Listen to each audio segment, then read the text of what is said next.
الحق ليظهره على الدين كله وكفى بالله شهيدا. Alhamdulillah, pada pagi hari ini marilah kita sama-sama ucapkan puji syukur kita kepada Allah Subhanahu wa taala karena sampai saat ini kita masih diberikan banyak nikmat oleh Allah Subhanahu wa taala, terutama nikmat iman dan nikmat Islam.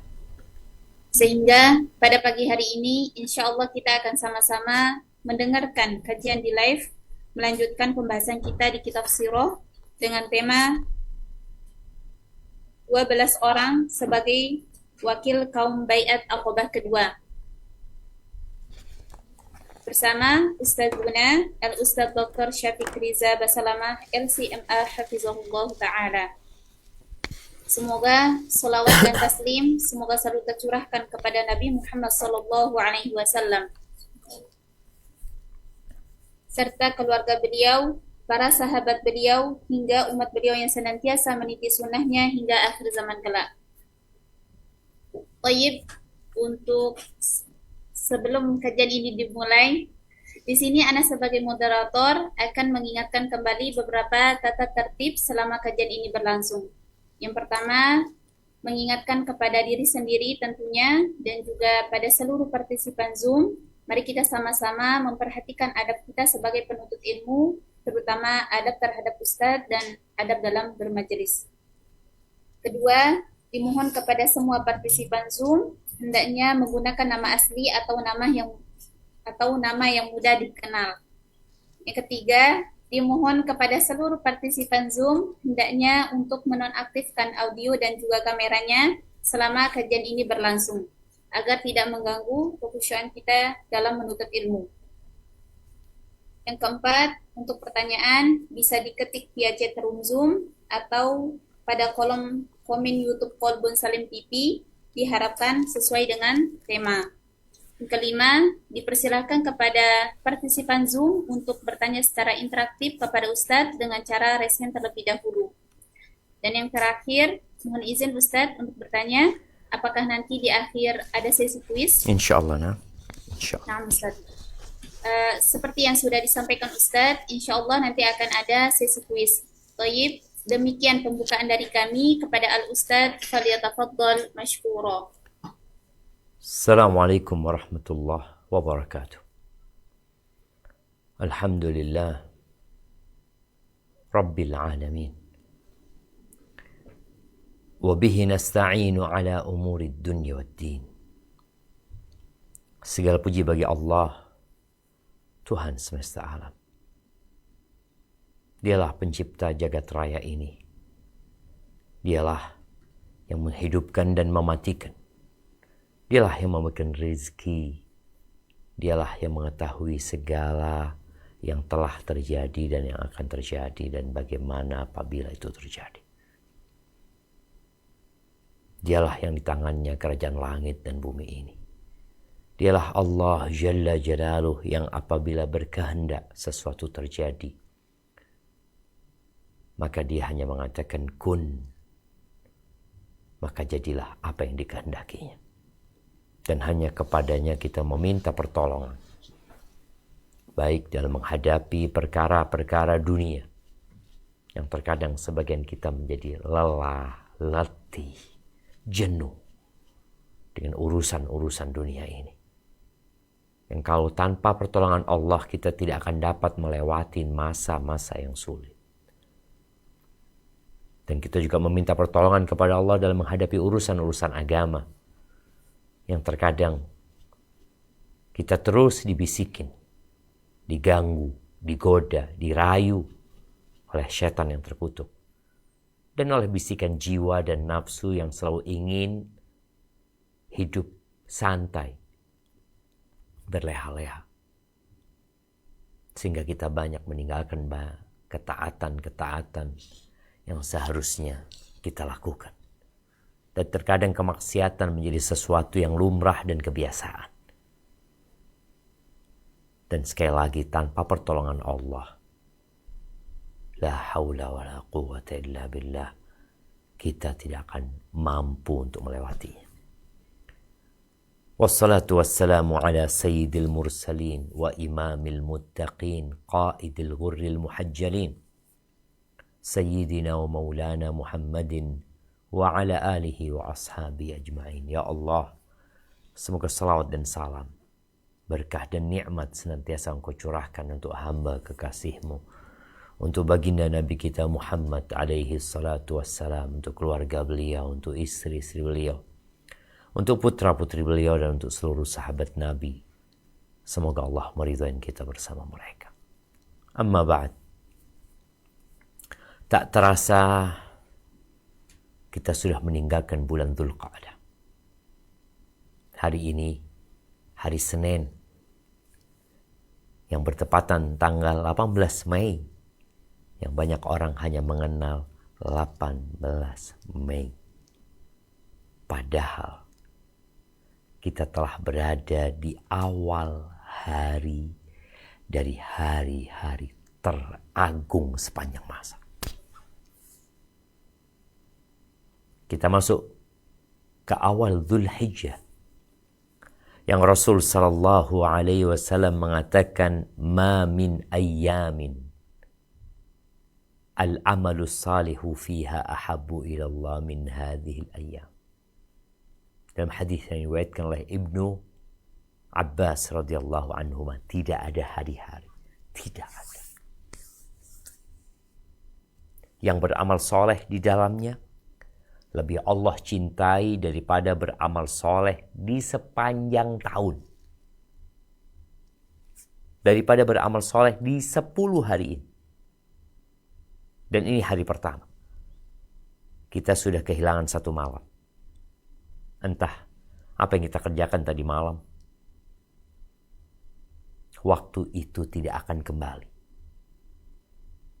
Padahal beramal soleh, yang mungkin amalan itu tidak terlalu mulia, itu menjadi mulia disebabkan waktu dan tempatnya. Ketika Nabi SAW menyebutkan tentang fadilah hari-hari ini, maka para sahabat bertanya, walal jihadu fi sabilillah. Apakah jihad di jalan Allah juga tidak dapat menandingi beramal soleh di 10 awal Dzulhijjah? Apakah jihad fi sabilillah tidak dapat menandingi sholat yang dilakukan di 10 awal Dzulhijjah? Tidak dapat menandingi puasa yang dilakukan di 10 awal Dzulhijjah? Tidak dapat menandingi sedekah, zikir, berbakti kepada orang tua, silaturahim, membaca Al-Quran, apapun. Apakah beramal soleh di 10 awal Dzulhijjah itu tidak tertandingi oleh jihad, di mana kita tahu orang yang berperang di jalan Allah Jalla Jalaluh, dia berkorban harta, jiwa, dan raga, meninggalkan keluarganya, berpisah dari kesenangannya, menuju ke medan perang yang resikonya begitu tinggi. Boleh jadi ini anak atau ini mujahid pulang dalam kondisi cacat seumur hidup, atau dia tewas di medan perang. Kata Nabi alaihi salatu wasallam, walal jihadu fi sabilillah. Jihad di jalan Allah pun tidak dapat menandingi beramal soleh di 10 awal Dzulhijjah. Ada apa dengan 10 awal Dzulhijjah ini? Allah bersumpah, wal fajri walayalin ashr, demi fajar dan demi 10 malam. Ada apa gitu? Yang sampai jihad di jalan Allah tidak dapat menandinginya. Illa rajul, kecuali satu model jihad, satu kondisi. Kharaja bimalihi wa ahli. Kharaja binafsihi wa mali. Dia keluar ke medan perang membawa jiwa, raga, dan hartanya. Kemudian dia tewas di medan perang dan dia tidak pernah kembali. Tidak membawa apapun ke rumah. Tinggal nama. Istrinya menjanda. Anak-anaknya yang masih kecil menjadi yatim. Dan dia pun dikebumikan di medan perang sana. Jihad yang seperti ini tidak tertandingi. Tapi kalau jihad yang orang itu pulang menang, membawa harta rampasan perang, atau pulang kalah dan cacat seumur hidup, tetap beramal soleh di 10 awal Dzulhijjah lebih utama. Nih buat para santriwati dan buat semua yang menyimak, yang mungkin sudah pernah menyimak, seperti apa sih pahala jihad fi sabilillah. Rasul sallallahu alaihi wasallam, beliau pernah ditanya oleh seorang laki-laki yang datang kepada Nabi sallallahu alaihi wasallam dalam hadis riwayat Imam Bukhari dan Muslim. Dullani ala amalin ya'dilul jihad. Tunjukkan kepada aku amalan yang sepadan dengan jihad, amalan yang sama dengan jihad. Karena ini orang tahu jihad adalah afdalul amal. Para wanita datang kepada Nabi alaihissalatu wasallam mengatakan, ya Rasulullah, naral jihada afdalul amal. Kami melihat jihad ini amalan yang paling mulia. Kenapa kita perempuan nggak berangkat aja jihad? Berangkat perang juga. Oh, Nabi alaihissalatu wasallam mengatakan, lakunna jihadun la qitala fi. Bagi kalian kaum wanita, ada perang yang tidak ada. Ada jihad yang tidak ada peperangan di dalamnya. Haji yang mabrur. Jihad. Yang apabila orang itu tewas di medan perang akan diampuni dengan awal tetesan darah dia. Dia akan diberikan keamanan dari hari yang menakutkan. Dia akan dinikahkan dengan 72 bidadari. Dia akan bisa memberikan syafaat kepada 70 keluarganya. Maka nih sahabat tanya, apakah ada amalan yang seperti jihad? Kata Nabi SAW, ma ajidu. Enggak ada.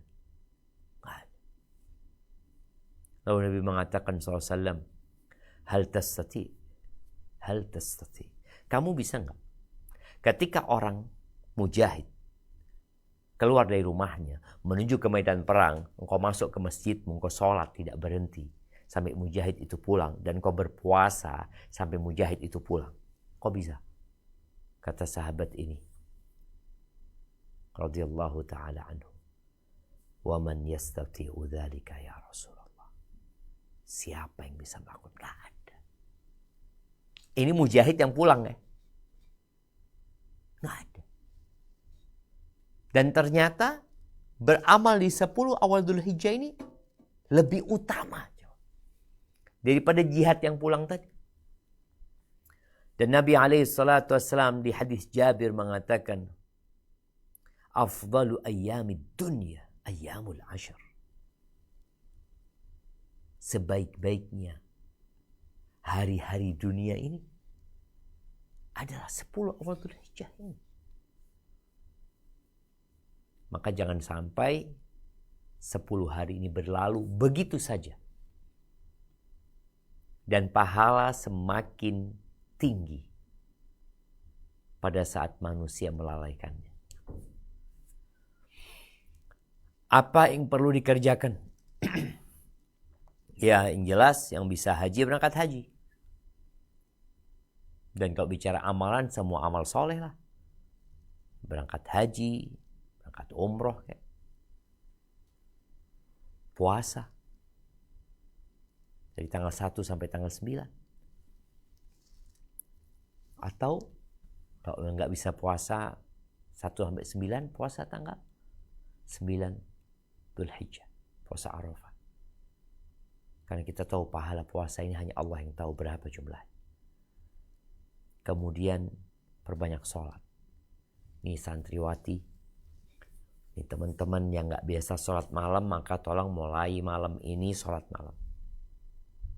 Berapa rakaat? Terserah.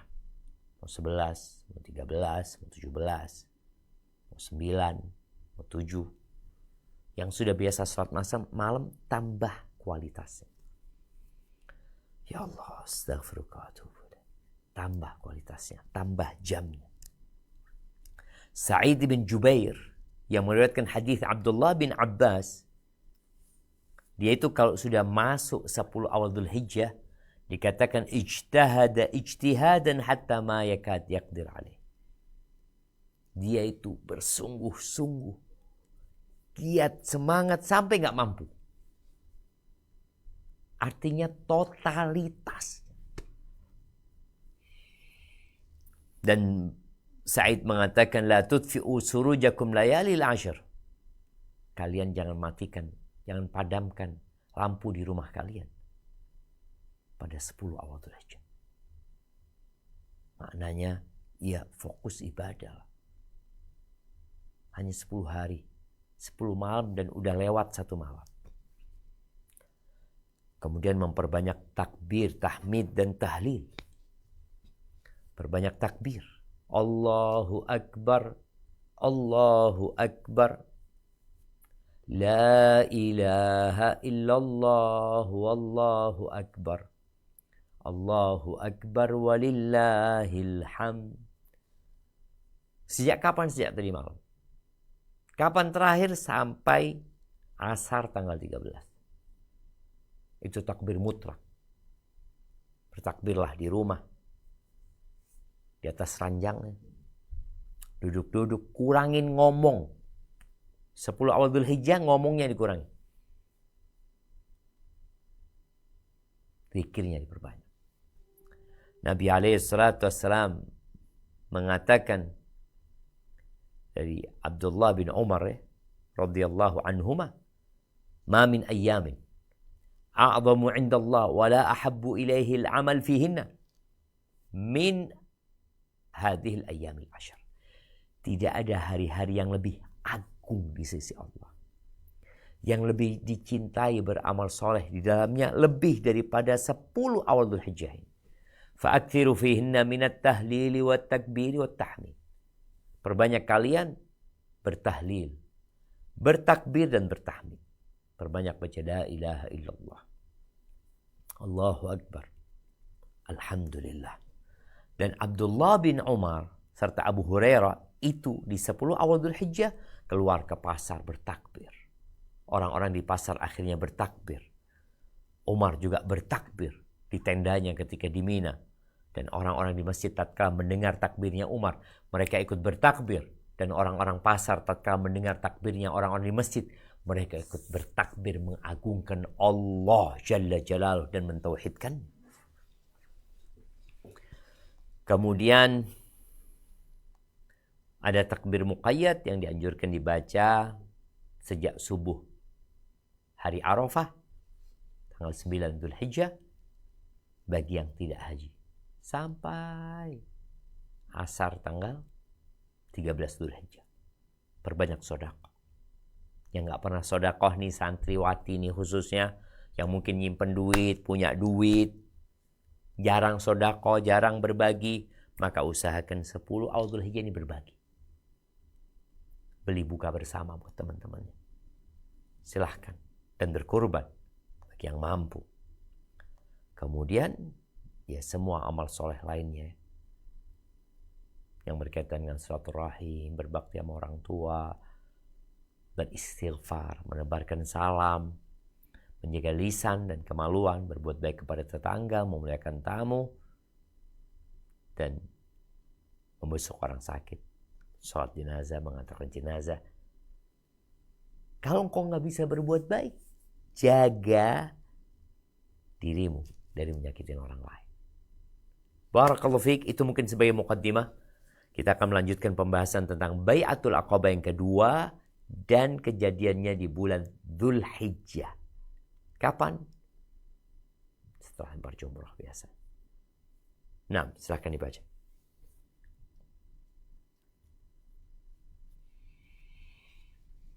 Orang sebagai wakil kaum.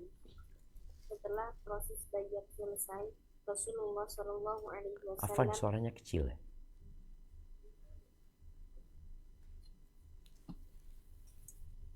Rasulullah Shallallahu Alaihi Wasallam meminta agar dipilih 12 orang kepala kaum untuk menjadi pemimpin bagi kaum mereka.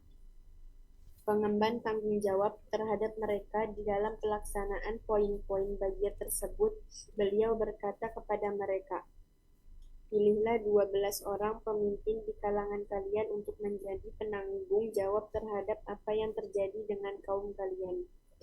Seketika itu juga pemilihan mereka dilaksanakan, dan mereka yang terdiri 9 orang dari kalangan suku Khazraj, dari 3 orang dari kalangan suku Aus. Nama-nama mereka adalah sebagai berikut. Barakallahu fikum. Jadi dari 70 lebih ya sahabat-sahabat Ansar yang datang ke kota Mekah, Nabi SAW meminta ada 12 orang yang jadi pemimpin.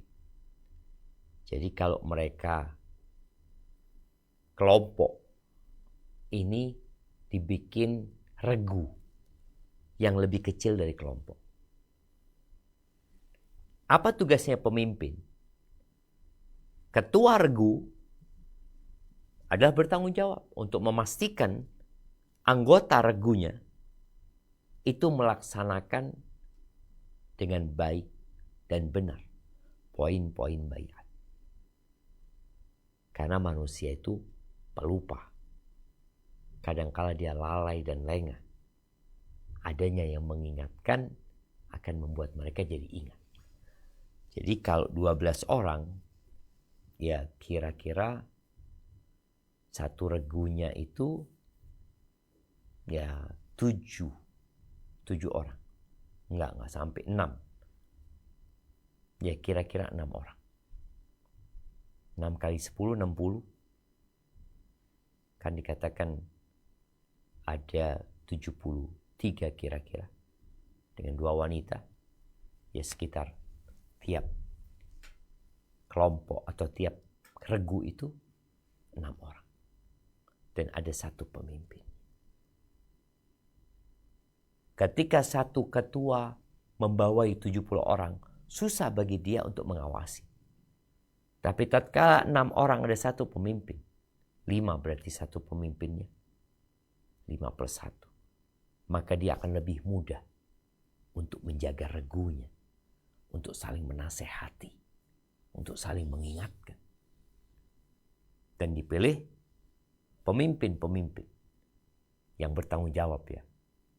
Jadi kalau disebut mungkin tadi ketua regu. Ada ketua kelompok, ada ketua rombongan. Kenapa disebut ketua regu? Karena jemaah haji Indonesia yang berangkat haji dengan reguler itu biasanya kira-kira ada 400 orang. Ada 450 mungkin. Itu dibagi ke kelompok. Satu kelompok kalau nggak salah 45 orang. Jadi 9 kelompok. 45 orang itu dibagi lagi menjadi regu. Setiap regu mungkin 9 orang. Dibagi 5 regu. Tujuannya apa tadi? Mereka bisa mengawasi dan memberikan pelayanan yang terbaik. Tapi siapa saja mereka? Silakan dibaca. Para pemimpin terpilih suku Khazraj. 1. As'ad bin Zurarah bin Ajz. 2. Sa'ad bin Ar-Rabi bin Amr. 3. Abdullah bin Rawaha bin Sa'labah. 4. Rafi bin Malik bin Al-Ajlan. 4. Al-Bara bin Ma'rur bin Syakr. 6. Abdullah bin Amr bin Haram. 7. Ubadah bin As-Samit bin Qais. Bin 8. Qais. 8. Sa'ad bin Ubadah bin Bulaim. 9. Al-Munzir bin Amr bin Hunais. Para pemimpin terpilih suku Aus. 1. Usaid bin Hudayr bin Samak. 2. Bin Sa'ad Simak, adun Simak ya. Bin Simak. 2. Sa'ad bin Khaysamas bin Al-Harith. 3. Rifa'ah bin Abdul Munzir bin Zubair. Setelah pemilihan para pemimpin terpilih tersebut selesai, Nabi Shallallahu Alaihi Wasallam mengambil perjanjian lain terhadap mereka ini sebagai para pemimpin pilihan yang diserahi tanggung jawab. Beliau bersabda kepada mereka, kalian bertanggung jawab terhadap kaum kalian sebagaimana yang pertanggungjawaban kaum Hawariyin terhadap Isa bin Maryam alaihissalam. Sedangkan aku adalah penanggung jawab bagi kaumku, yakni kaum muslimin. Mereka berkata, ya. Barakallahu fiik. Kita lihat bagaimana Nabi alaihissalatu memilih manusia-manusia khusus untuk menjadi pemimpin. Ketua regu tadi. Kemudian setelah itu, beliau mengambil baiat tersendiri atas ketua-ketua regu ini untuk bertanggung jawab terhadap anak buahnya dalam pelaksanaan poin-poin baiat. Maka disebutkan antum ala qaumikum bima fihim. Kalian bertanggung jawab atas kaum kalian. Sebagaimana pertanggungjawaban kaum Hawariyin terhadap Nabi Isa AS. Ketika kaum Hawariyun, mereka berikrar, nahnu ansarullah. Kami adalah pelong-pelong Allah Azza wa Jal. Dan mereka yang ada di kota Madinah disebut Ansar. Karena mereka menolong Allah dan Rasulnya. Baik, dilanjutkan. Setan membocorkan pelaksanaan perjanjian. Setelah perjanjian selesai dan para peserta hampir saja membubarkan diri, salah satu setan mengetahui pelaksanaan baiat tersebut. Namun karena ia baru mengetahui pada detik-detik akhir suksesi dan tidak mungkin menyampaikan kepada para pemimpin Quraisy mengenai berita rahasia ini, sehingga mereka dapat menyerang secara mendadak orang-orang yang berkumpul di lembah itu. Setan tersebut berdiri di puncak bukit sembari berteriak dengan suara yang tidak pernah sekencang itu terdengar. Wahai para penghuni rumah, siapakah kalian ingin mengetahui Muhammad dan para penganut Sabi'ah? Sebutan mereka terhadap Islam yang bersamanya. Sungguh mereka telah berkumpul untuk memerangi kalian. Lalu Rasulullah Shallallahu Alaihi Wasallam bersabda, inilah Azibul Aqabah, nama setan dan berbentuk ular. Demi Allah, aku akan berkonsentrasi untuk menghadapimu, wahai musuh Allah. Kemudian beliau menyuruh mereka untuk berpencar dan kembali ke barak masing-masing. Barakallahu fikum. Iblis ya, tidak pernah berhenti dalam menghadang jalannya dakwah. Bagaimana mereka menebarkan kebencian, permusuhan, membocorkan rahasia. Ketika peristiwa Bai'atul Aqabah, ternyata mereka juga hadir. Dan bagaimana setan ini teriak. Dengan lantang dia mengatakan, ya ahlal akhashib, wahai penghuni-penghuni tempat-tempat tinggal itu yang ada di Mina sana. Karena mereka sedang bermalam di Mina. Dia mengatakan, apakah kalian ingin mengetahui Muhammad SAW dan para penganut Sabi'ah yang bersamanya? Sungguh mereka telah berkumpul untuk memerangi kalian. Qad ijtama'u ala harbikum. Dia hadir dan mengetahui kesepakatan di antara Nabi dan para sahabatnya sallallahu alaihi wasallam. Dan dia tidak ingin Islam ini menyebar. Maka dia berusaha untuk memadamkan cahaya Islam itu sejak di Makkah. Tapi tatkala Islam sudah mulai diterima di kota Madinah, dia kebingungan. Maka dia akhirnya teriak dengan harapan orang-orang mendengar suara walaupun mereka tidak melihat siapa orang yang menyampaikan. Dan Nabi SAW memerintahkan para sahabat untuk kembali ke tenda-tenda mereka sebelum tokoh-tokoh Quraisy datang dan mendapati mereka sedang berkumpul. Baik, lanjutkan. Persiapan kaum Ansor untuk menggempur kaum Quraisy. Ketika mendengar suara setan tersebut, Al-Abbas bin Ubadah bin Nablah berkata, "Demi Zat yang mengutusmu dengan kebenaran, jika engkau menghendaki, maka kami besok akan membuat tunduk penduduk Mina dengan pedang-pedang kami ini." Lantas Rasulullah SAW bersabda, "Kita belum diperintahkan demikian, akan tetapi kembalilah kalian ke barak masing-masing." Lantas mereka pun kembali dan tidur hingga pagi hari. Barakallahu fikum.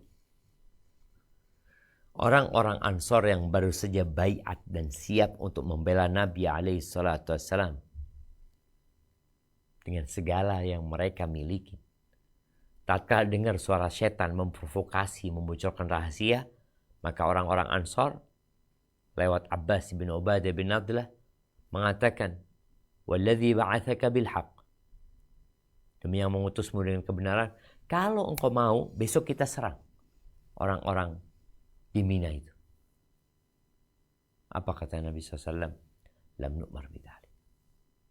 Ini beliau benar-benar berpegang teguh dengan Al-Quran dan wahyu yang Allah turunkan. Beliau mengatakan, enggak, kita belum disuruh untuk memerangi mereka. Walakin irji'u. Kata beliau, pulanglah kalian ke tempat kalian. Pulang. Akhirnya para sahabat pada pulang, mereka tidur sampai pagi. Nah, di pagi gimana? Suara itu terdengar. Artinya orang-orang di Mina mendengar. Dan kita perlu yakin ya. Tatkala Allah Azza wa Jalla menetapkan sesuatu, Allah tetapkan sebabnya nanti. Baik, lanjutkan. Kaum Quraisy mengajukan protes kepada para pemimpin Yatsrib. Ketika berita tersebut telah sampai ke telinga kaum Quraisy, terjadilah penggemparan di tengah mereka yang menimbulkan ketidakstabilan dan kesedihan karena mereka sebenarnya sangat mengetahui persis apa akibat yang akan ditimbulkan oleh rakyat seperti itu dan akibatnya langsung terhadap diri dan harta mereka. Saat pagi menjelang, berangkatlah rombongan besar yang terdiri dari para pemimpin Mekah dan para penjahat kelas kakapnya menuju perkemahan penduduk Yatsrib guna mengajukan protes keras atas pelaksanaan perjanjian ini. Barakallahu fikum. Nah, suara setan itu tidak diabaikan, tapi direspon dengan baik oleh orang-orang Quraisy, orang-orang kafir Quraisy. Maka akhirnya mereka berangkat menjumpai tokoh-tokoh kota Madinah. Karena mereka tahu kalau benar terjadi, udah. Ini akan berdampak kepada harta dan keluarga mereka. Dan berdampak kepada eksistensi mereka. Dan betul, ketika Nabi SAW hijrah, nama Quraisy terus turun. Dan kemudian nama mereka mulai hilang pada saat perang Sulhul Hudaybiyah. Kemudian juga ketika Fathu Makkah. Baik. Apa yang dikatakan oleh kaum Quraisy terhadap orang-orang Khazraj? Tafadhal.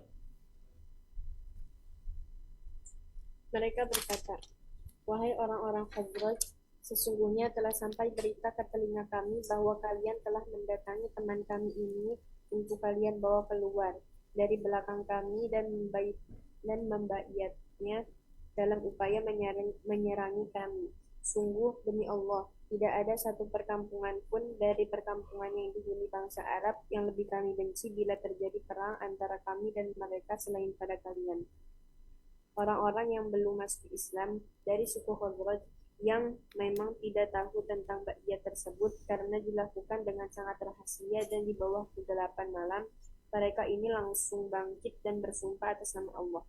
Tidak terjadi hal seperti itu dan kami tidak mengetahuinya. Akhirnya mereka menghadap Abdullah bin Ubay bin Salul yang langsung mengatakan, ini berita batil, bukan seperti ini kejadiannya, dan kaumku tidak akan ada yang berani lancang terhadapku seperti ini. Andai kata aku berada di atas, niscaya kaumku tersebut tidak berani berbuat seperti itu terhadapku, hingga menunggu perintahku dulu. Barakallahu fikum. Jamaah rahimakumullah. Bagaimana kesepakatan rahasia itu benar-benar terjaga. Kita tahu jemaah haji dari kota Madinah ada 500 orang. 70 orang lebih ini mereka kaum muslimin. Dan mereka ya bergabung dengan kaum musyrikin. Di rombongan orang-orang yang datang dari kota Madinah. Cuma mereka tetap menjaga rahasia tersebut. Tatkala tokoh-tokoh kaum Khazraj dan Aus yang diagungkan didatangi dan ditanya, maka dia mengatakan nggak tahu kami, nggak ada acara itu. Terus bagaimana Abdullah bin Ubay bin Salul membuat pernyataan, nggak mungkin kaumku membuat kesepakatan tanpa sepengetahuanku. Ini benar-benar rahasia yang terjaga. Barakallahu fikum. Nah, lanjutkan. Sementara itu, kaum muslimin di kalangan mereka satu sama lain saling melirik, kemudian membungkam diri. Tidak seorang pun dari mereka yang berbicara, menyanggah ataupun membenarkan. Pada pemuka Quraisy lebih cenderung membenarkan kaum musyrikin, lalu pulang dengan tangan hampa. Nah, barakallahu fiik. Yang kaum muslimin yang tahu diam, tidak menjawab. Orang-orang kafir dari kalangan Aus dan Khazraj yang mereka nggak tahu, mereka tinggal sumpah, wallahi nggak ada. Itu tidak terjadi. Nggak ada kesepakatan itu. Dan mereka jujur. Karena sejak mereka berangkat dari kota Madinah, mereka nggak tahu ada acara tersebut. Sampai kota Mekah pun nggak tahu. Jadi benar-benar selamat deh. Barakallahu fiik. Nah, lanjutkan. Kepastian berita bagi Quraisy dan upaya mengusir para peserta baiat. Para pemimpin Mekah akhirnya pulang dalam kondisi kurang yakin terhadap kebohongan berita tersebut. Karena itu, mereka masih melacak terus informasi tentangnya dan mengkajinya secara seksama hingga akhirnya mereka yakin bahwa sebenarnya berita itu benar adanya dan pembaiatan benar-benar telah terjadi.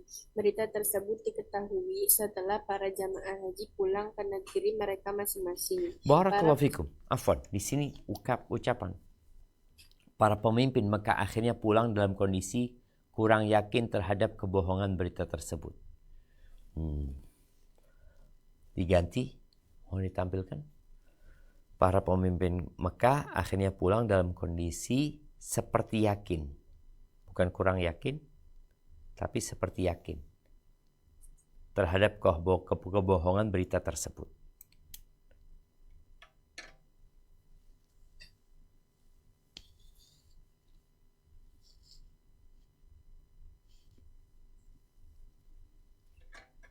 Nah, jadi mereka seperti yakin jamaah karena ini orang-orang kafirnya sudah membuat pernyataan nggak ada perkumpulan, tidak ada perencanaan untuk itu dan mereka juga nggak bohong.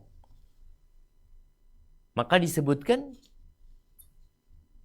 pemimpin-pemimpinnya ini dalam kondisi seperti yakin ini berita bohong, nggak benar gitu. Namun di sisi lainnya mereka tetap mencari tahu apakah berita ini benar atau tidak. Dan ternyata berita itu ketahuan kebenarannya ketika sudah jamaah haji udah pada pulang ke rumahnya masing-masing.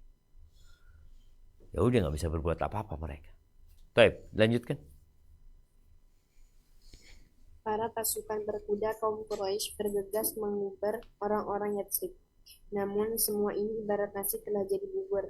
Hanya saja rupanya mereka sempat memergoki Sa'ad bin Ubadah dan Al-Munzir bin Amr, lalu langsung mengusir mereka terhadap Al-Munzir.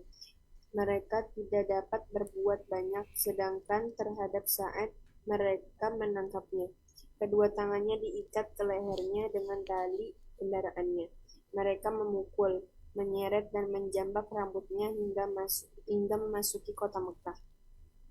Tak berapa lama, Al-Mut'im bin Adi dan Al-Harith bin Harb bin Umayyah datang membebaskannya dari tangan mereka. Hal ini dapat terjadi karena Sa'ad pernah memberikan perlindungan kepada kafilah kedua orang tersebut untuk lewat di Madinah. Ketika mereka kehilangan jejak Sa'ad, kaum Ansor melakukan musyawarah untuk kembali mengambilnya. Namun tiba-tiba dia sudah muncul di hadapan mereka, sehingga semua bisa meneruskan perjalanan hingga sampai ke Madinah. Itulah Baiat Aqabah yang Barakallahu fikum. Nah, artinya orang-orang Quraisy tetap mencari tahu dan akhirnya ketahuan kalau pertemuan itu benar-benar ada. Maka dikejarlah sahabat-sahabat dari kalangan Ansor ini. Tapi mereka kehilangan. Namun ternyata ada satu orang yang bisa ditangkap, disebutkan. Yang ditangkap adalah Sa'ad bin Ubadah. Namun akhirnya Sa'ad dilepaskan. Di saat orang-orang Ansor mau balik, mau menyelamatkan Sa'ad. Artinya mereka sudah siap perang. Tapi karena memang belum waktunya, akhirnya subhanallah Sa'ad dibebaskan. Karena orang-orang kafir Quraisy utang budi sama Sa'ad. Mereka pernah diselamatkan oleh Sa'ad ketika mereka lewat ke kota Madinah. Baik. Lanjutkan. Itulah Baiat Aqabah yang lebih dikenal dengan Baiat Aqabah Kubra. Bai'at ya, bai'at. Baiat. Dengan Baiat Aqabah Kubra. Bai'at. Baiat. Dengan Baiat. Hah? Dengan Baiat. Bai bil Arabiyah, ba ya ain ta marbuta. Bai'atun. Dengan Baiat Aqabah Kubra yang berlangsung dalam suasana yang diliputi rasa cinta, loyalitas, solidaritas terhadap sesama kaum mukminin yang terpencar-pencar, saling percaya, keberanian dan kepahlawanan di dalam menempuh jalan ini. Seorang mukmin dari kalangan penduduk Yatsrib tentu amat empati terhadap saudaranya yang tertindas di Mekah, loyal terhadapnya, murka terhadap orang yang menzaliminya, serta bergemuruh di seluruh persendian tubuhnya perasaan kasih terhadap saudaranya ini yang dicintainya dari kejauhan karena zat Allah. Barakallahu fikum. Nah, jadi ketika mereka sudah bai'at, mereka tahu dengan kondisi saudara-saudara mereka di kota Madinah, nggak kuat mereka. Mereka ingin segera membawa penduduk kota Mekah itu keluar dari kota Mekah menuju ke kota Madinah. Nah, lanjutkan. Curahan-curahan hati dan perasaan-perasaan seperti ini bukan muncul akibat adanya hubungan ras yang hanya numpang lewat dan sewaktu-waktu bisa saja redup, tetapi ia bersumber dari keimanan kepada Allah, Rasul, dan kitabnya. Keimanan yang tidak akan luntur di hadapan kekuatan-kekuatan zalim dan musuh manapun. Keimanan yang bila semilirnya telah berhembus, maka ia akan membawa sesuatu yang menakjubkan bagi akidah dan praktiknya. Dengan keimanan seperti ini, kaum muslimin mampu menorehkan berbagai pekerjaan di atas lembaran-lembaran naskah, meninggalkan bekas padanya. Tiada padanya di masa lampau dan kontemporer, serta tidak akan ada pula pada masa yang akan datang. Barakallahu fikum. Nah, kalau kita lihat orang-orang Ansor, bagaimana cintanya mereka kepada orang-orang Muhajirin. Kita akan baca firman Allah di surat Al-Hasyr ya, di ayat 9. Di surat Al-Hasyr ayat 9. Dan kecintaan ini landasannya adalah iman. Bukan karena satu suku, bukan karena satu profesi, bukan karena satu hobi, tapi karena keimanan. Dan apa kata Allah tentang orang-orang Ansor? Coba kita baca di surat Al-Hasyr ayat 9.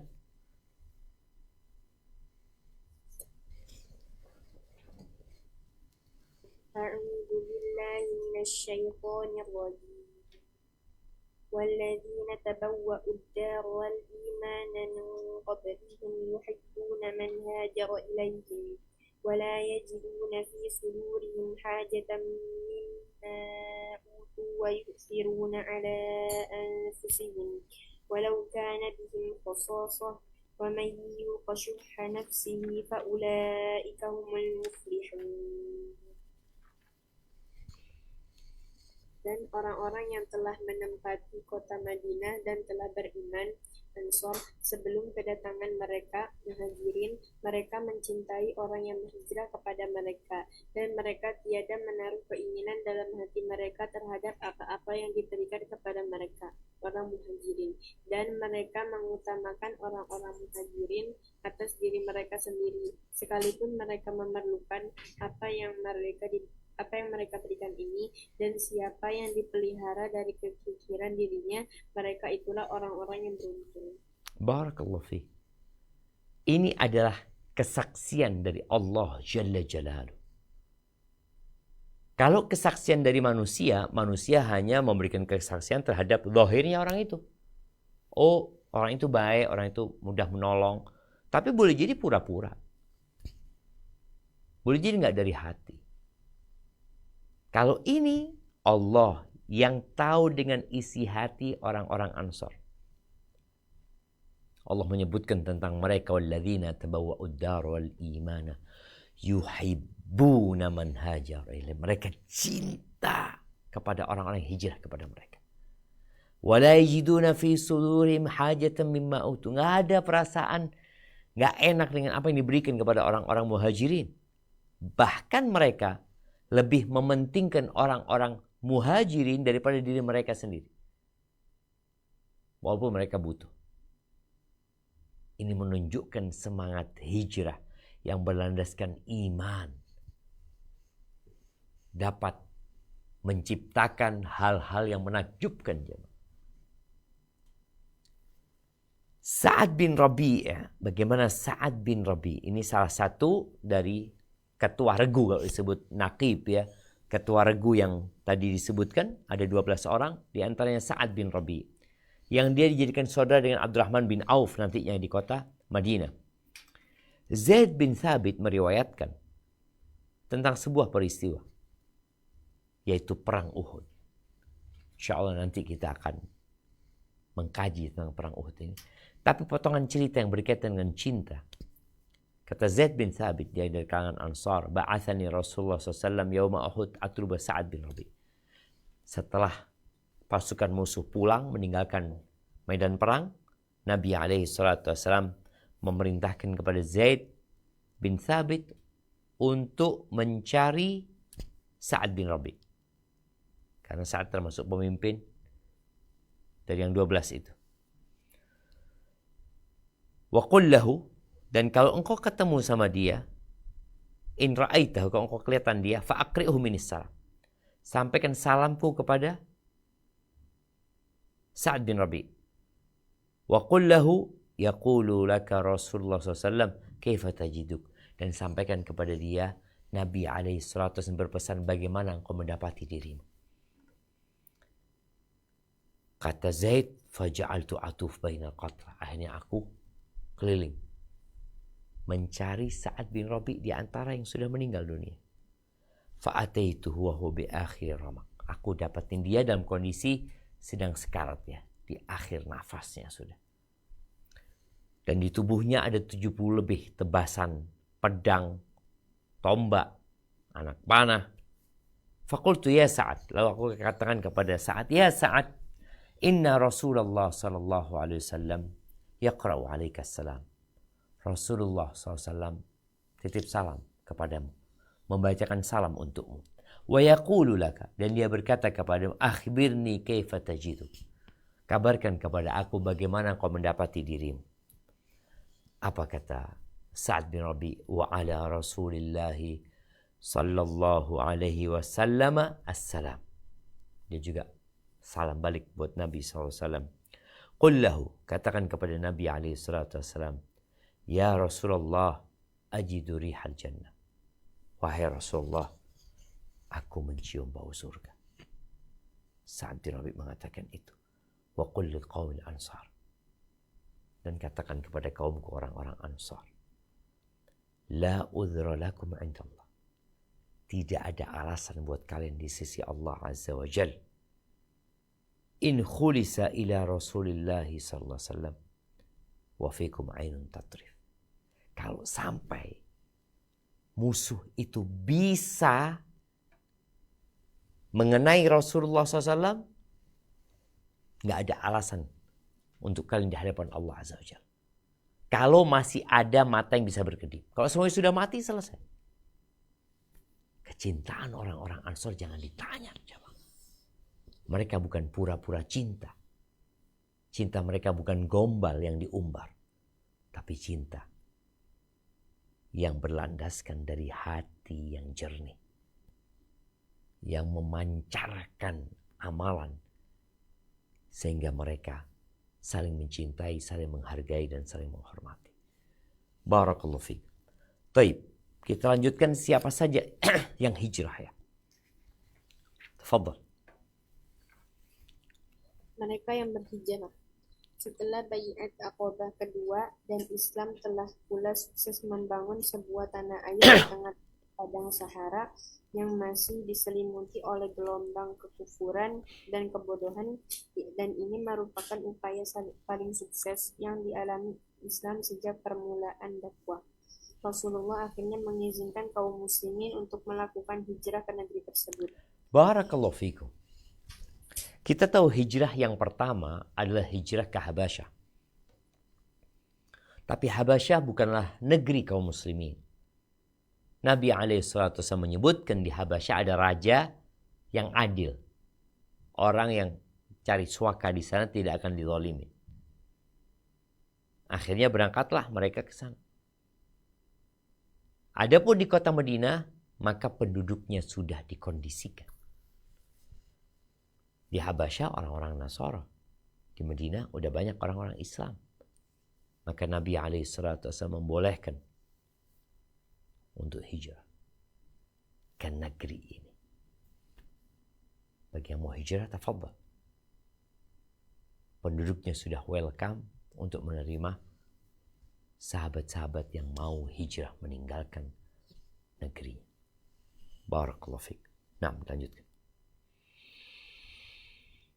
Hijrah tidak saja berarti mengabaikan kepentingan, mengorbankan harta, dan menyelamatkan jiwanya saja, dengan semboyan bahwa dirinya telah dihalalkan dan haknya terampas. Sebab seorang yang berhijrah bisa jadi binasa di awal perjalanan atau di akhirnya.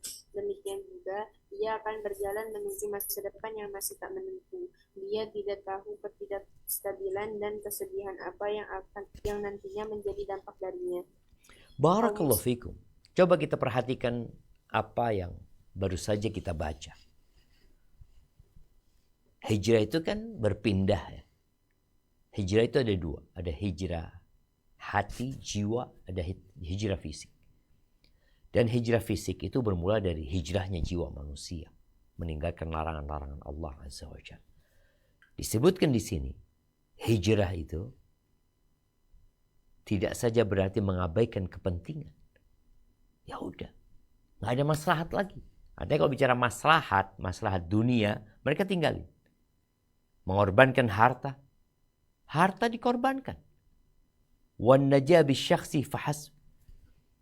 Bukan cuma ya menyelamatkan jiwanya saja, enggak. Ma'al isy'ar. ada sebuah semboyan yang diumumkan kepada orang-orang musyrikin bahwa dia telah dihalalkan dan hartanya terampas. Nggak tahu dia. Dia akan melewati padang pasir. Boleh jadi dia dirampok, dikejar oleh orang-orang musyrikin. Kalau bicara hartanya, yang di Mekah udah dikuasai sama orang-orang musyrikin. Adapun di jalan pun boleh jadi ketemu perampok, penyamun, diambil harta mereka. Dan dia berjalan menuju kepada masa depan yang nggak jelas, nggak tahu sudah. Tapi yang menjadi pemandu mereka adalah iman. Iman kepada Allah Azza wa Jalla. Disebutkan juga di sini, dia tidak tahu ketidakstabilan dan kesedihan apa yang nantinya menjadi dampak darinya. Wah, nggak tahu. Maka orang yang hijrah meninggalkan yang haram, meninggalkan maksiat menuju kepada Allah Azza wa Jalla, boleh jadi dia resign dari tempat kerjanya. Dia nggak tahu mau kerja apa nantinya. Bagaimana dia hidup terserah Allah Subhanahu wa taala. Ini hijrah. Dan itu dialami oleh para sahabat Nabi. Jadi kalau sebagian kita hijrah kemudian dia mau langsung enak, bukan jalan hijrah. Jalan hijrah membutuhkan perjuangan dan pengorbanan. Barakallahu fiik. Baik, lanjutkan. Kaum muslimin mulai berhijrah, sementara mereka telah mengetahui semua resiko itu. Di lain pihak, kaum musyrikin berupaya menghalang-halangi keberangkatan mereka sebab sudah merasakan apa implikasinya kelak. Berikut ini beberapa gambaran hijrah mereka. 1. Orang pertama yang berhijrah adalah Abu Salamah. Beliau berhijrah setahun sebelum terjadinya Baiat Aqabah. Baiat Aqabah Kubra. Berdasarkan pendapat Ibnu Ishaq, istri dan putranya ikut serta bersamanya. Ketika dia sudah sepakat untuk berangkat, para iparnya berkata, "Kami tidak mengkhawatirkan jiwamu, tapi apa pendapatmu mengenai wanita kami ini?" Maksudnya Ummu Salamah. "Apa jaminannya jika kami biarkan dia berjalan ke negeri tersebut bersamamu?" Akhirnya mereka merebut istrinya tersebut dari tangannya. Hal ini membuat marah keluarga besar Abu Salamah atas perlakuan terhadap salah seorang anggota keluarga mereka. Mereka lalu berkata, "Kami tidak akan membiarkan putra kami," maksudnya anak mereka berdua, Salamah, "pergi bersama ibunya yang telah kalian rebut dari tangan sahabat kami." Mereka pun akhirnya saling memperebutkan putra dan kedua suami istri tersebut hingga akhirnya keluarga istri melepaskannya dan pihak keluarga Abu Salamah membawanya pergi. Abu Salamah berangkat sendirian menuju Madinah, sedangkan Ummu Salamah radhiyallahu anha setiap pagi pergi ke sebuah tempat bernama Al-Abqah dan menangis di sana hingga sore hari. Hal ini Afwan, dilakukan. sebelumnya di sini ada yang perlu diperbaiki terjemahannya. Mereka akhirnya saling memperebutkan putra dari kedua suami istri tersebut hingga akhirnya keluarga istri melepaskannya dan pihak keluarga Musa membawanya pergi. Ini betul, tapi ada kejadian lepas tangannya.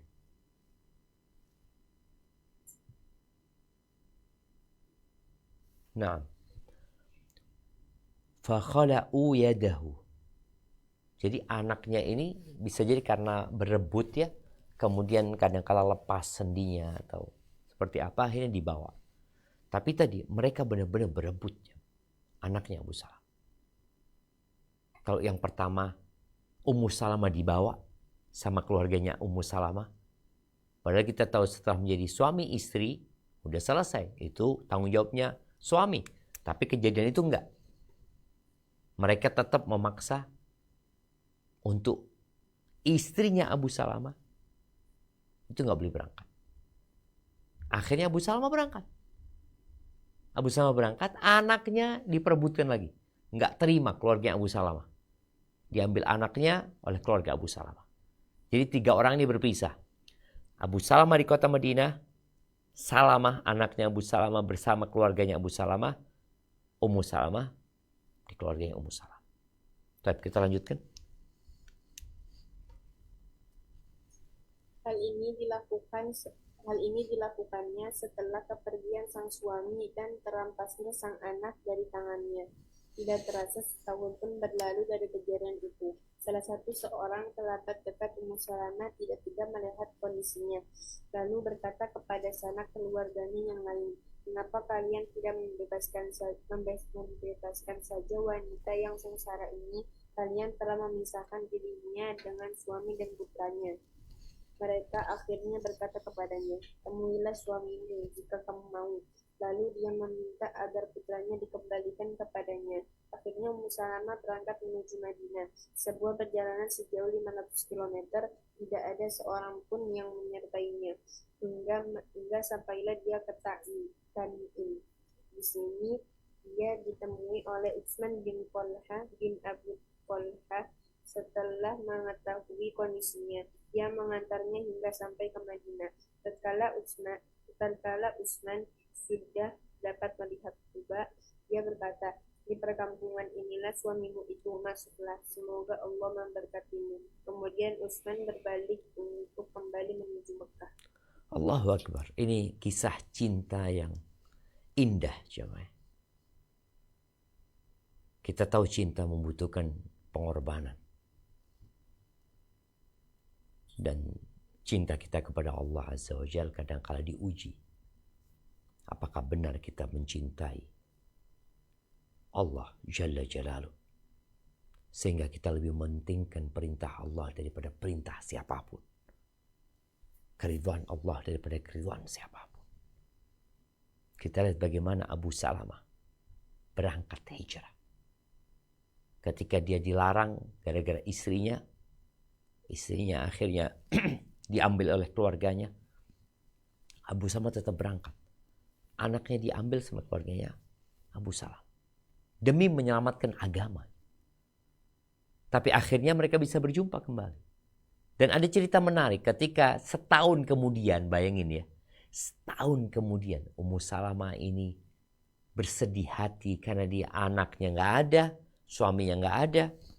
Akhirnya ada kerabat yang kasihan, diperintahkan atau diminta agar mereka membiarkan Ummu Salamah bergabung sama suami. Berangkat Ummu Salamah sendirian bersama putranya naik onta sampai Tan'im, bertemu dengan Utsman bin Talha bin Abi Talha. Ditanya, "Ya binta Abi Umayyah, kamu kemana?" kata dia. Kata, "Kamu ke Madinah." Jaraknya hampir 500 km. Kalau sekarang jalannya udah lurus 435 kilo. Naik onta sendiri. Ummu Salamah dari awal sudah terserah nanti. Aku serahkan kepada Allah SWT, mungkin ketemu siapa atau apa. Pokoknya berangkat menuju ke kota Madinah. Utsman bertanya, "Kau sama siapa?" "Sama putraku ini dan Allah Azza wa Jalla." Kata Utsman yang masih kafir. Utsman nanti masuk Islam bersama Khalid bin Walid dan Amr bin As. Utsman yang mengatakan, "Malaki min matrak." Nggak boleh engkau sendirian perempuan. Nggak boleh. Akhirnya berangkatlah. Utsman mengatakan, "Nggak mungkin kau ditinggalkan." Utsman ini jalan kaki menuju ke kota Madinah. Dan tidak ngobrol sama Ummu Salamah. Kalau waktunya berhenti ontanya, ya udah diberhentikan. Istirahat. Ketika Ummu Salamah mau turun dari ontanya, Utsman ini pergi. Soalnya orang kalau naik kadang-kala tersingkap auratnya. Ditinggal sama. Setelah selesai turun, baru diambil lagi ontanya, dikasih makan. Dan tidak ngobrol sama sekali dengan Ummu Salamah.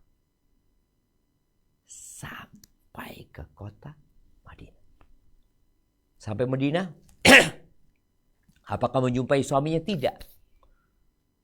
Untuk mendapatkan upah atau ucapan terima kasih, sama sekali. Utsman mengatakan, "Suamimu ada di kampung ini. Kau masuklah, ala barakatillah." Ditinggal semua. Makanya Ummu Salamah menyebutkan, "Aku gak pernah melihat ada teman sebaik Utsman bin Talha bin Abi Talha. Teman dalam perjalanan jamaah yang menjaga kehormatannya dan memuliakan." Barakallahu fiik. Itu mungkin yang dapat kita kaji pada kesempatan kali ini. InsyaAllah masih banyak cerita tentang sahabat-sahabat yang hijrah, kisah pengorbanan mereka. Dan sekali lagi, cinta itu perlu pembuktian. Nabi Ibrahim diminta untuk membuktikan cintanya kepada Allah dengan membawa Ismail bersama Hajar ke Mekah. Dari Syam ke Mekah. Kemudian ditinggal. Setelah Ismail udah mulai tumbuh menjadi seorang bocah remaja, Allah perintahkan kepada Nabi Ibrahim untuk menyembelih putranya. Sembelih. Itu ujian cinta.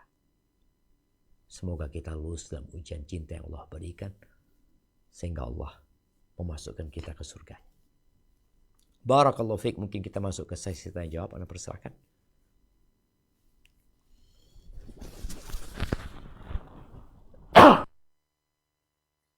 Barakallahu fiikum Ustaz atas materi yang telah disampaikan. Untuk selanjutnya kita masuk ke sesi tanya jawab. Terkhusus kepada semua partisipan Zoom, kami persilakan untuk bertanya sebelum kita masuk ke sesi kuis.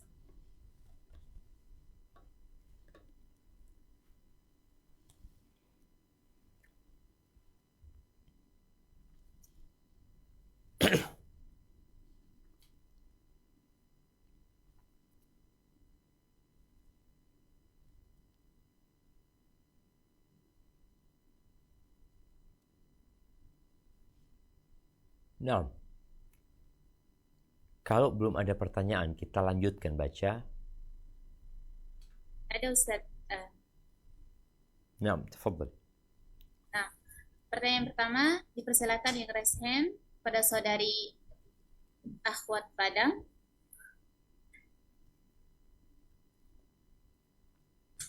Padahal udah dibilang. Bismillah, Assalamualaikum warahmatullahi wabarakatuh. Waalaikumsalam warahmatullahi wabarakatuh. Nah, tafadhal. Semoga Ustadz dan keluarga senantiasa dilimpahkan rahmat dan karunia Allah Subhanahu wa taala. Allahumma amin. Ustadz, saya memohon pendapatnya dari Ustadz.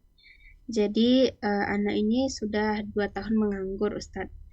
Anak tidak menganggap ini sebagai sebuah musibah atau bagaimana, atau melihat dari sisi negatifnya, karena Ana yakin ini adalah cara Allah untuk menyelamatkan Ana dari jalan yang salah. Terlebih di zaman sekarang ini, untuk mendapatkan pekerjaan yang sesuai dengan syariat itu sangat susah sekali. Dan juga alhamdulillah orang tua Ana juga mendukung, atau mungkin karena orang tua Ana juga sudah mengenal manhaj salaf ini, dan mereka juga tidak menuntut Ana untuk mencari pekerjaan. Mereka ingin Ana memiliki pekerjaan yang sesuai dengan apa yang sudah Ana pelajari. Dan juga Ana sebenarnya takut Ustadz terjerumus ke dalam pekerjaan yang telah Allah larang. Dan apakah tindakan yang Ana lakukan ini sudah benar atau bagaimana Ustadz? Mohon Nanti umur nasihat berapa? dan pendapat. Umur 23 Ustadz. Siap. Barakallahu fiik. Ya, mohon pendapatnya Ustadz. Dan satu lagi Ustadz, jadi anak ini memang sudah ada niat untuk menikah Ustadz. Kemarin ada anak, ya istilahnya anak mengagumi laki-laki yang soleh Ustadz.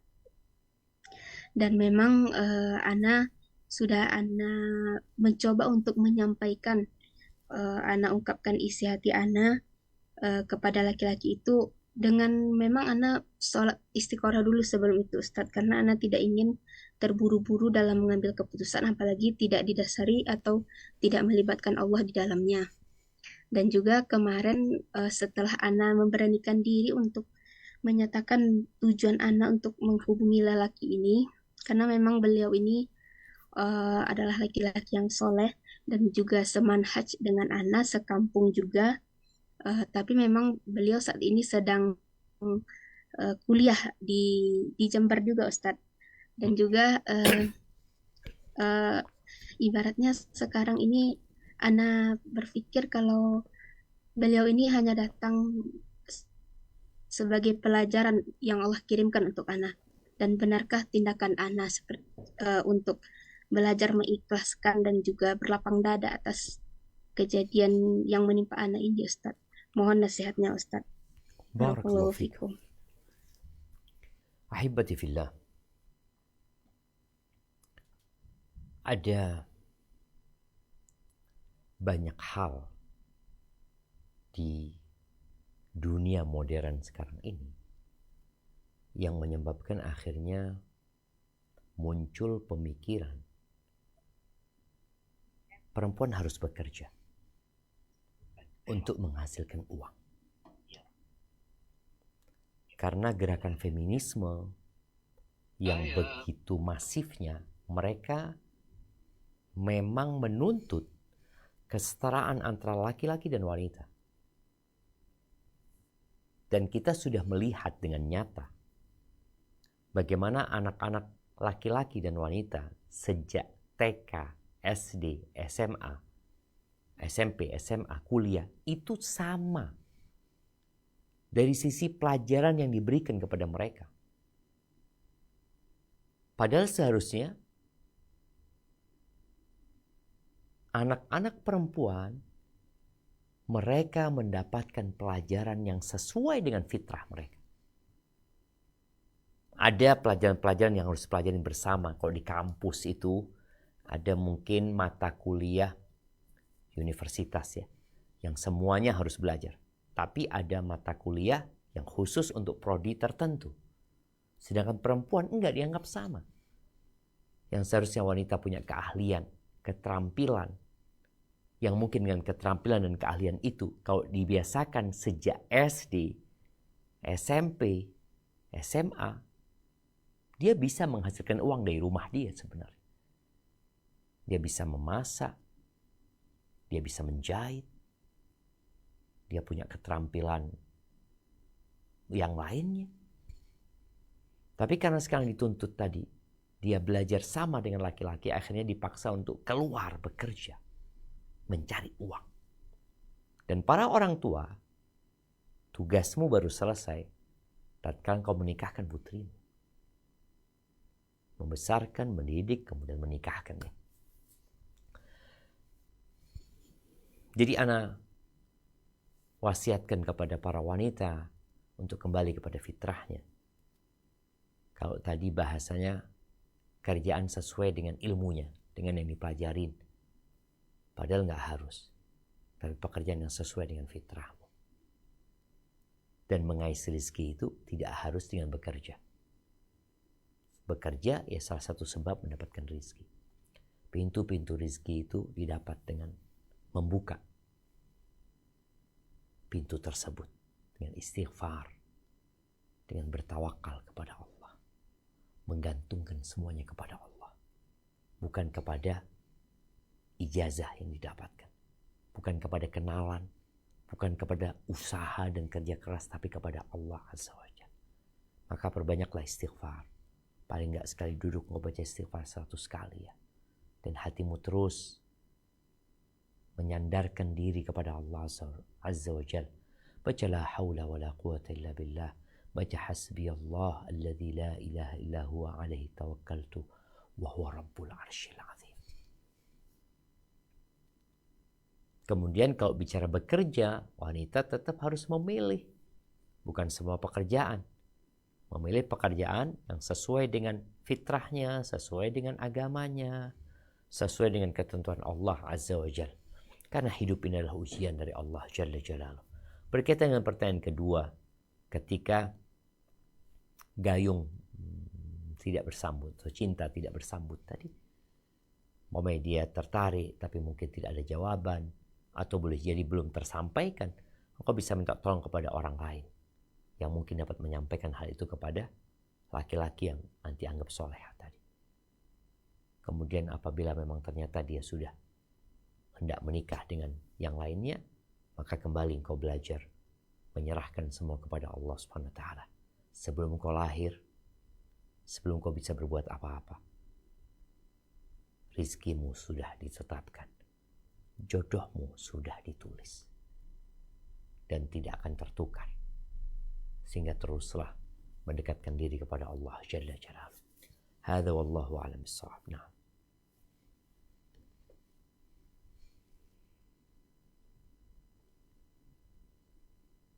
Selanjutnya untuk pertanyaan yang masuk di via chat. Assalamualaikum warahmatullahi wabarakatuh, Ustadz. Waalaikumsalam warahmatullahi wabarakatuh. Saya mau bertanya, apakah dibenarkan secara syar'i apabila ada seseorang meminta maaf kepada saya dengan mengatakan, maafkan saya ya kalau ada salah sama kamu, tanpa menyebutkan spesifik kesalahannya, apa dan apakah boleh saya menanyakan kepada orang tersebut kesalahan apa yang kamu perbuat kepada saya? Barakallahu fiik. Ahibati fillah.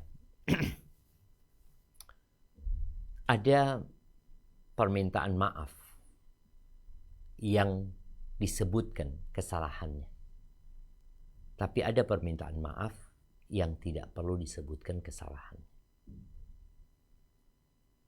Contoh, kita berdoa memohon kepada Allah Azza wa Jalla, astaghfirullah wa atubu ilaih. Kita memohon ampun dan minta taubatnya Allah.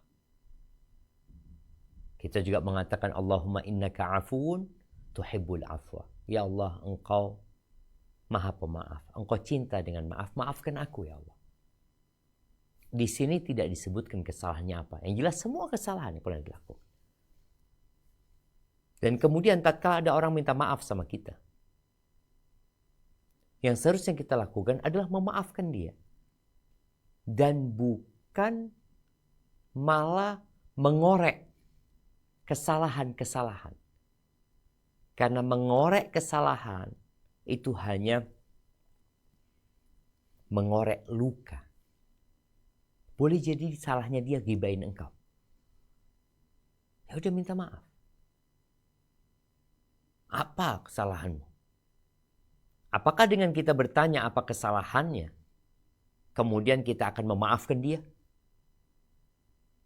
Atau malah kita akan membenci dia? Kita diperintahkan untuk menjaga ukhuwah Islamiyah. Menjaga persaudaraan. Mencintai saudara kita seperti kita mencintai diri kita sendiri. Jadi kalau mengorek kesalahan itu hanya akan membuatmu merusak hubungan, jangan. Udah maafin dia. Kalau engkau tidak mau memaafkan, ya terserah engkau. Karena itu hak dirimu. Manusia punya hak untuk tidak memaafkan, iya. Dan Allah juga bisa tidak memaafkanmu. Karena engkau tidak memaafkan saudara. Jadi, maafkan tanpa kita mencari tahu kesalahannya apa. Apalagi orang itu datang minta maaf. Kecuali ada kondisi, kita tahu dengan kesalahan orang ini. Dia datang minta maaf, kita tahu kesalahannya apa. Dia pernah ngambil barang kita umpamanya. Ya kita mengatakan, aku akan maafkan kalau dikembalikan barangnya. Apa-apa. Kalau enggak, ya sudah. Nanti urusannya di akhirat. Punya utang gak bayar, kita tahu dia. Maafkan ya. Loh, aku maafkan kesamu, tapi utang tetap bayar. Gitu. Hadza wallahu a'lam bissawab. Nah.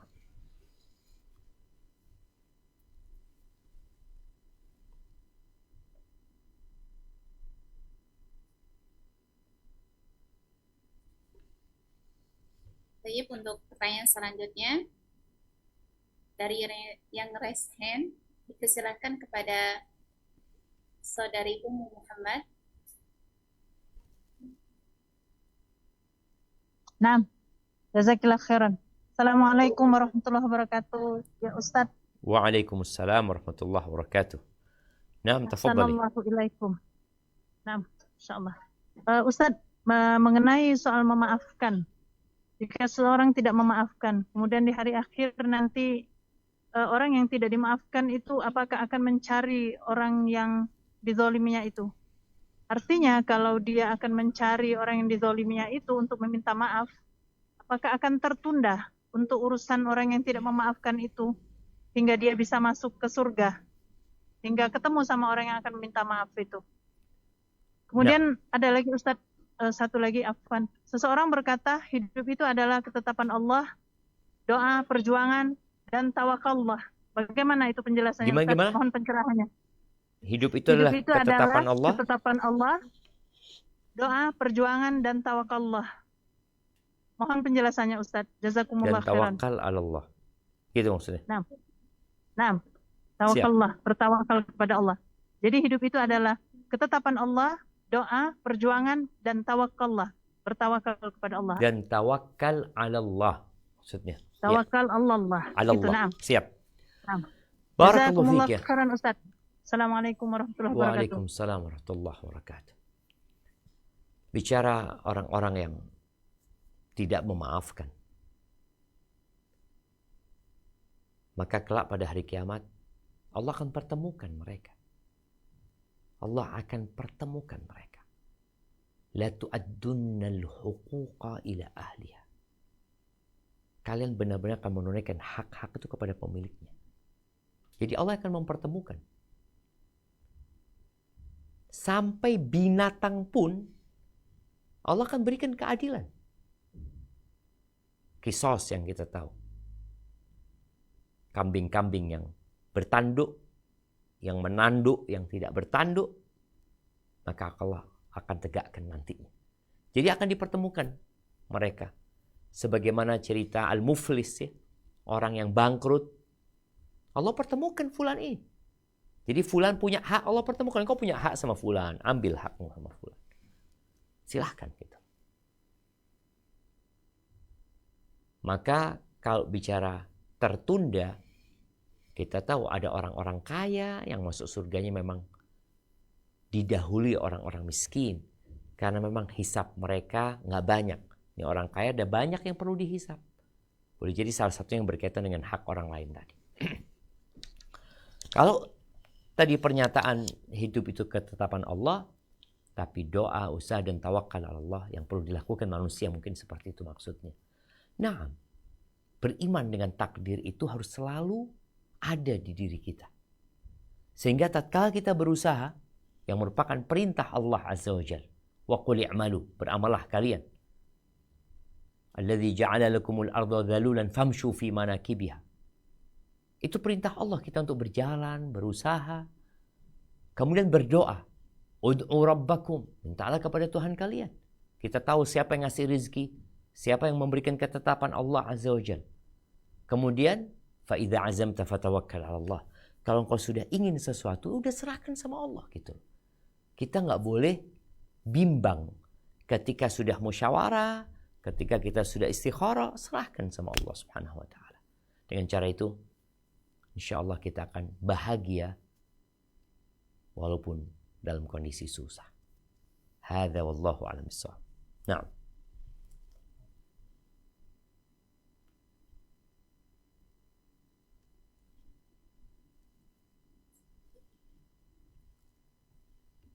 Apa Ustadz, apakah masih ada waktu untuk bertanya? mungkin satu pertanyaan lagi kemudian kita ke kuis. Nah, Nah, tafadhal. nah Ustadz. Untuk pertanyaan selanjutnya kami persilakan kepada yang raise hand, pada saudari Rosmina. Nah, jazakillah khairan. Nah, assalamualaikum warahmatullahi wabarakatuh, Ustaz. Waalaikumsalam warahmatullahi wabarakatuh. Nah, tafadhali. Ustaz. Ini Ustaz, terkait pakaian syar'i bagi wanita muslimah, Ustaz.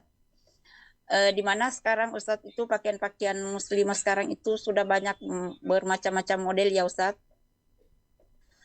Ada yang misal depan belakang itu panjang, tapi yang di samping itu sampai hanya sepertengahan lengan mungkin ya Ustaz.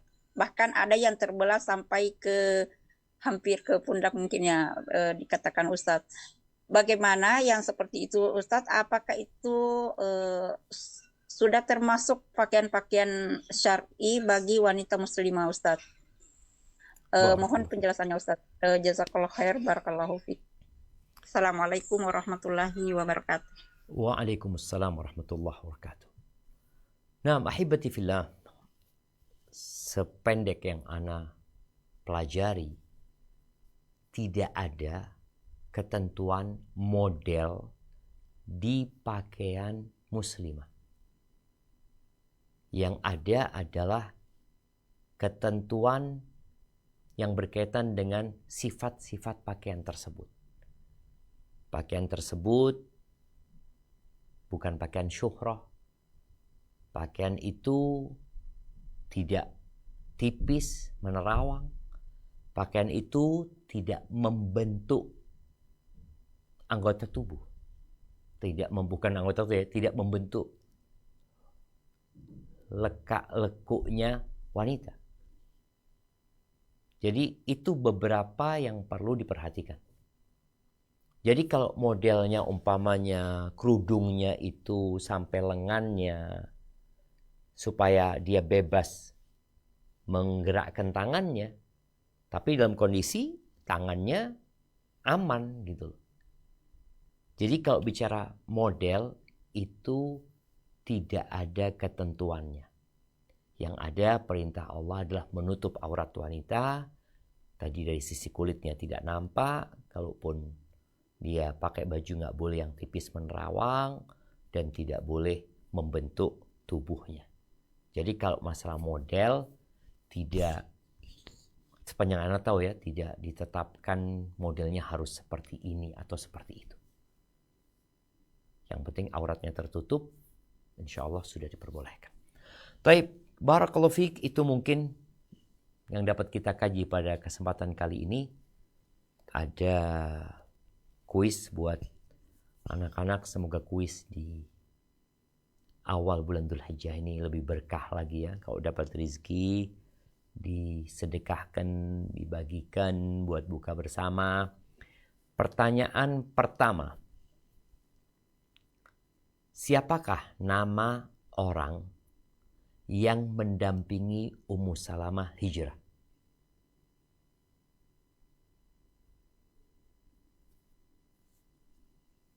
Nah,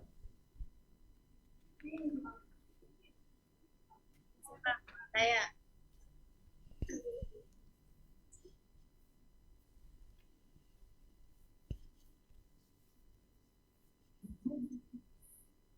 nah, Ustaz.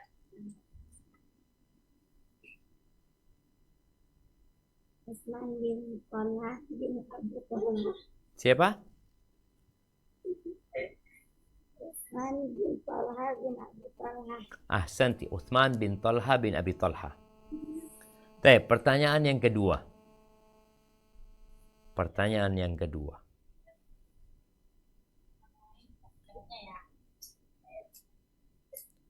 Kenapa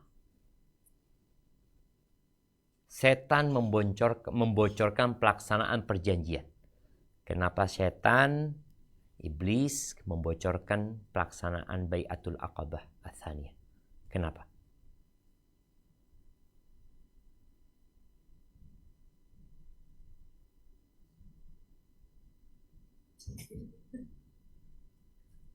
Mungkin karena setan gak suka Islam tersebar ya. Iya, tapi ada apa? Ada apa dia dengan perjanjian itu? Apa yang dikhawatirkan sama setan? Takut orang-orang jadi Islam. Takut Islam tersebar, betul. Dan takut Islam ini akan ke Madinah, kemudian memiliki kekuatan, padahal setan ingin mematikan cahaya itu, nggak usah kemana-mana, di Mekah aja seperti itu. Tapi pertanyaan yang terakhir,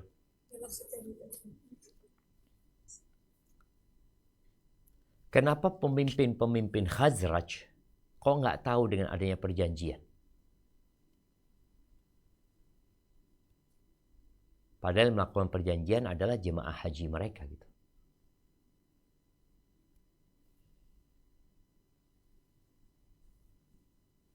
Nah, ini buat yang di Zoom mungkin ya.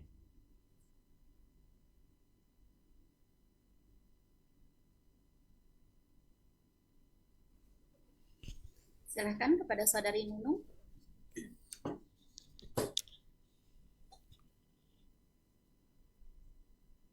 Assalamualaikum Ustaz, coba jawab ya. Waalaikumsalam warahmatullahi wabarakatuh. Ya, karena tidak semuanya ya Ustadz yang ikut Baiat Aqobah itu hanya sebagian dari 500 jemaah haji yang dari Madinah itu mungkin tuh cuman hanya 70 orang di antaranya yang sudah muslim. Jadi mereka memang tidak mengetahui adanya Baiat Aqobah yang memang dilakukan secara diam-diam dan rahasia itu disimpan dengan baik-baik gitu, oleh para muslim para kaum muslimin Madinah. Seperti itu, Ustaz. Masya Allah, barakallahu fiik, jazakillah khair. Nah, jadi ketika kaum Quraisy mengajukan protes kepada pemimpin-pemimpin Yathrib, yang mereka orang-orang kafir, musyrik, nggak tahu memang mereka. Ini pentingnya kadang-kala kita merahasiakan sesuatu demi terjaganya rahasia tersebut. Jazakumullah khair, itu yang dapat kita kaji. Mengingatkan kembali, kita sudah masuk awal Dzul Hijjah. Buat perencanaan yang matang, banyak berdoa, banyak bertakbir, mohon kepada Allah Azza wa Jalla jangan sampai 10 awal Dzul Hijjah ini berlalu sedangkan kita belum mendapatkan yang terindah di dalamnya. Sampai berjumpa kembali, semoga senantiasa dalam lindungan ilahi. Ana kembalikan ke moderator dan ana mohon undur diri. Wassalamualaikum warahmatullahi wabarakatuh.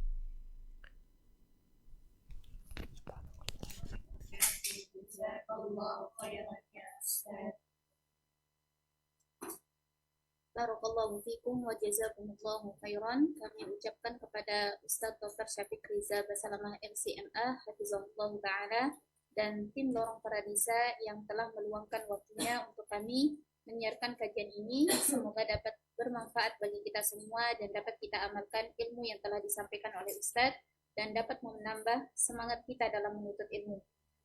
Marilah kita tutup dengan membaca doa kafaratul majelis. Alhamdulillahi Rabbil Alamin. Subhanakallahumma bihamdika asyhadu an la ilaha illa anta astaghfiruka wa atubu ilaik.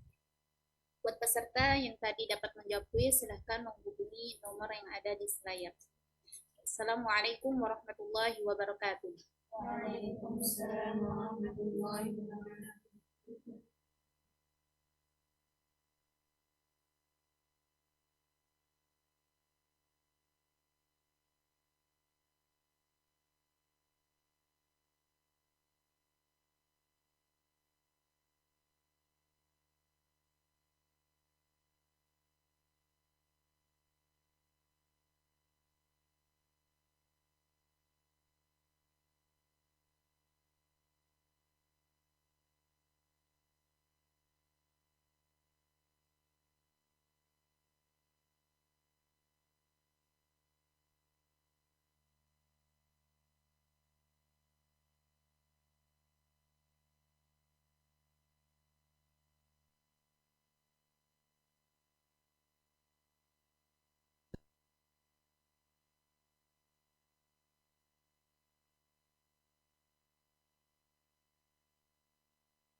you.